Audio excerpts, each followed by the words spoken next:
Sometimes the default button setup isn't comfortable or doesn't fit your playstyle. Changing the button mapping lets you customize controls to make games easier and more fun.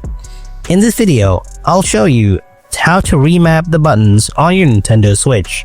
Let's see how to do it. Get your Switch at hand. Then from the home menu, select the settings gear icon. This is system settings. From here, scroll down and tap controllers and sensors. Choose change button mapping. Select the controllers you want to customize. Joy-Con left, Joy-Con right, or Pro controller. Then go to the right side of the screen and select change. Tap the button you want to change. Then tap on the new function you want to assign to that button.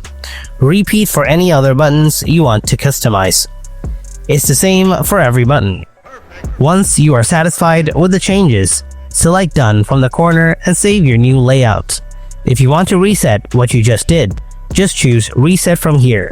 And that's it. Now your button layout matches how you like to play. If this video helps you out, then hit that like button and subscribe for more Nintendo tips. Thanks a lot for watching, and I'll see you in the next video. Till then, stay tuned and take care.